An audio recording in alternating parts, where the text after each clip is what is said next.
Assalamualaikum warahmatullahi wabarakatuh.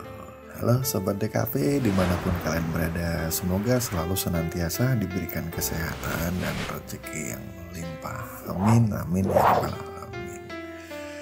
Untuk kali ini kami akan membahas tentang 3 filosofi Jawa yang harus kita lakukan selama hidup di dunia ini. Yang pertama adalah ololan becik iku kegandengan, kabeh kuwi saka kersane pangeran.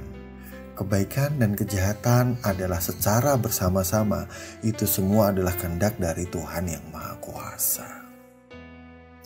Memang tidak semua orang bisa menerima kebenaran, tapi tidak ada manusia yang bisa mengingkari kebaikan. Bila kebenaran itu dirangkai dengan kebaikan, sebagaimana tiap rasa pasti peka dengan keindahan, tapi tak semua pikir bisa mencapai petunjuk. Maka bila keindahan itu menyatu dengan petunjuk, itulah yang dinamakan dengan Al-Quran.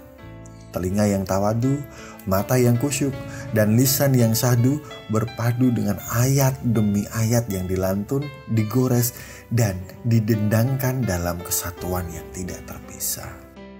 Allah Subhanahu wa Ta'ala berfirman, kebenaran itu dari Tuhanmu, maka janganlah sekali-kali engkau Muhammad termasuk orang-orang yang ragu. Quran Surat Al-Baqarah 147.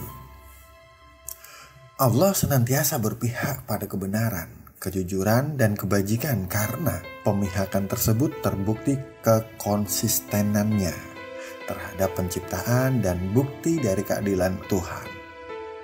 Allah Subhanahu wa Ta'ala berfirman, dan katakanlah kebenaran telah datang dan yang batil telah lenyap.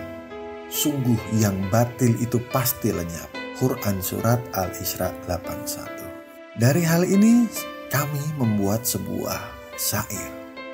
Maka diamlah, heninglah, karena ikan yang mulutnya selalu terbuka akan sangat mudah terpancing.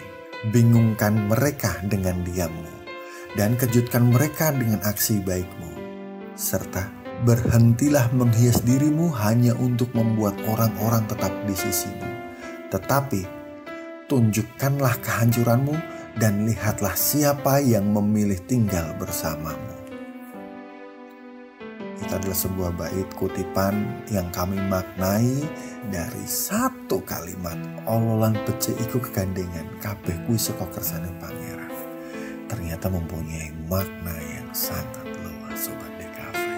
Yang kedua, Suradira Jaya ningrat lebur dening pangastuti. Segala sifat keras hati, angkara murka hanya bisa dikalahkan oleh sikap bijak, sabar, dan lembut. Bagaimana caranya? Dalam Islam kita juga sudah diajarkan untuk seringlah berziarah kubur dan dengan niat yang benar. Rasulullah SAW berkata, "Aku pernah melarang kalian ziarah kubur. Sekarang berziarah, sebab sesungguhnya ia akan melembutkan hati, melelehkan air mata, dan mengingatkan akhirat."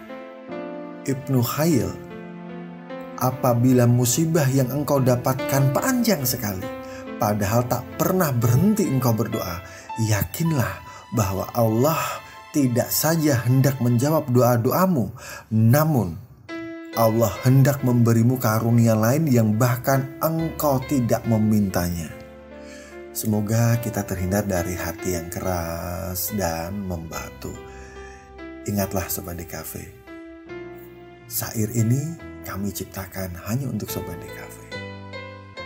Aku adalah orang yang patah, orang yang terluka tanpa berdarah, orang yang terhina dan selalu dianggap lemah, orang yang tersudut demi orang-orang yang tidak mau kalah. Aku yang rela dipecundangi, aku yang rela mengorbankan bahagiaku hanya untuk membantu meluruskan yang salah.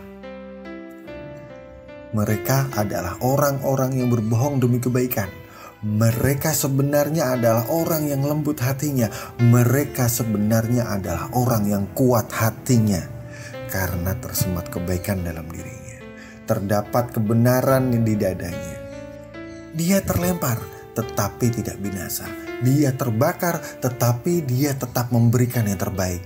maka sebenar-benarnya dia adalah bintang-bintang yang memiliki tubuh dan nama manusia. Jadi jika Sobat DKV menemukan orang yang seperti itu, maka pertahankanlah, maka perjuangkanlah, karena Allah sudah mengirimkan orang yang bisa menjagamu dan merawat serta menuntunmu kelak kemudian hari. Rawatlah orang-orang yang terzalimi, karena doa orang yang terzalimi sungguhlah makbul. Dalam Al-Quran, surat Al-Furqan ayat 19, Allah Subhanahu wa Ta'ala berfirman, yang artinya, maka sungguh mereka yang disembah itu telah mengingkari apa yang kamu katakan, maka kamu tidak akan dapat menolak azab dan tidak dapat pula menolong dirimu. Dan barang siapa di antara kamu berbuat zalim, niscaya kami timpakan kepadanya rasa azab yang besar. Rasulullah SAW juga senantiasa memperingatkan umatnya untuk tidak menyepelekan doa orang terzalimi. Dalam sebuah hadis yang diriwayatkan bahwa Rasulullah SAW bersabda yang artinya, ada 3 orang yang doanya tidak tertolak. Pemimpin yang adil, orang yang berpuasa sampai ia berbuka, dan doa orang-orang yang terzalimi. Allah Subhanahu wa Ta'ala akan mengangkatnya di bawah naungan awan pada hari kiamat. Pintu-pintu langit akan dibukakan untuknya seraya berfirman, demi keagunganku, sungguh aku akan menolongmu meski setelah beberapa saat. Hadis Hasan diriwayatkan oleh Tirmizi, Ibnu Majah, dan Ahmad. Karena sebetulnya di dunia ini manusia hanya ada 2 jenis, 2 tipe. Yang pertama, orang yang berada di sekitarmu. Dan yang kedua adalah orang yang tersedia untukmu. Renungkanlah dan pahamilah perbedaannya. Jangan sampai ada penyesalan di kemudian hari karena telah salah memilih. Yang terakhir, saapi-api wong yen awahi pitulung kanthi cara dedemitan. Sebaik-baiknya orang adalah yang memberi pertolongan secara sembunyi-sembunyi. Dan dari sini kami membuat sebuah syair. Aku tidak kebal akan luka, aku hanya memiliki hati yang rela. Aku tidak menuntut untuk bahagia, aku tidak meninggikan diriku untuk menggapai harta. Aku hanya cukup merendahkan angan-anganku saja. Aku nerima. Karena di dalam Islam kita diajarkan untuk berbuat kebaikan tanpa harus diumbar ke siapapun dan kemanapun. Allah berfirman dalam surat Al-Isra 7. Jika kamu berbuat baik, berarti kamu berbuat baik bagi dirimu sendiri. Dan jika kamu berbuat jahat, maka kejahatan itu bagi dirimu sendiri. Imam Ibnul Qayyim pernah menyatakan bahwa umur itu tergantung penghujungnya dan amalan itu tergantung penutupnya. Siapa yang berhadat sebelum salam, maka batal salat yang telah dilaluinya. Siapa yang berbuka sebelum tenggelam matahari, puasanya hilang sia-sia. Dan siapa yang berbuat buruk di akhir usia, maka ia menemui Rabb-nya dengan wajah itu. Pernyataan di atas akan mengingatkan kita semua agar berhati-hati dalam menjalani hidup. Intinya selalulah berbuat baik. Alangkah eloknya hidup ini jika tangan kita pendek untuk membalas kebaikan seseorang. Maka mari panjangkanlah lisan kita untuk selalu mendoakannya dalam kebaikan. Dan belanjakanlah harta bendamu di jalan Allah, dan janganlah kamu menjatuhkan dirimu sendiri ke dalam kebinasaan. Dan berbuat baiklah, karena sesungguhnya Allah menyukai orang-orang yang berbuat baik. Quran Surat Al-Baqarah 195. Perumpamaan nafkah yang dikeluarkan oleh orang-orang yang menafkahkan hartanya di jalan Allah adalah serupa dengan sebutir benih yang menumbuhkan 7 bulir. Pada tiap-tiap bulir 100 biji.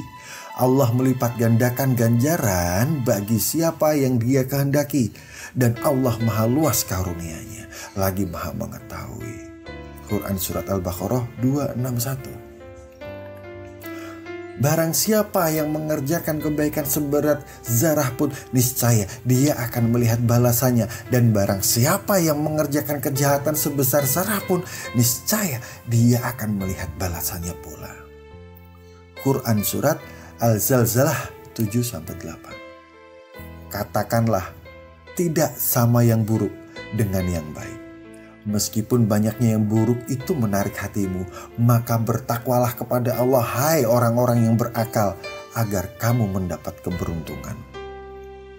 Quran Surat Al-Maidah 100. Jika seseorang melakukan kesalahan kepada diri Anda, maka dianjurkan untuk mengambil paling tidak 1 dari 3 sikap, yaitu menahan amarah, memaafkan, dan berbuat baik kepadanya. Yaitu orang yang berinfak baik di waktu lapang maupun sempit, dan orang-orang yang menahan amarahnya dan memaafkan kesalahan orang lain, dan Allah mencintai orang yang berbuat kebaikan. Quran Surat Ali Imran 134. Jika Anda belum mampu berbuat baik terhadapnya, maka dianjurkan untuk memaafkan kesalahan yang dilakukan oleh orang tersebut. Jika Anda belum dapat memaafkan, maka sebaiknya Anda menahan perasaan marah yang ada di dalam hati. Dari 3 ajaran atau filosofi Jawa di atas mempunyai makna yang luas. Semoga filosofi-filosofi ini selalu berada dalam hati dan pikiran kita sehingga menuntun kita untuk ke jalan-jalan yang benar. Subhanallah. Terima kasih Sobat DKV sudah mendukung kami sampai detik ini. Dan saya harap Sobat DKV selalu senantiasa membagikan apa yang kami ajarkan ini, apa yang kami ucapkan ini, apa yang kami tulis dalam konten ini. Jangan lupa untuk share, like, komen, serta subscribe channel DKV Channel. Oke, sementara itu dulu dari kami Sobat DKV. Wabillahi taufiq wal hidayah. Wassalamualaikum warahmatullahi wabarakatuh.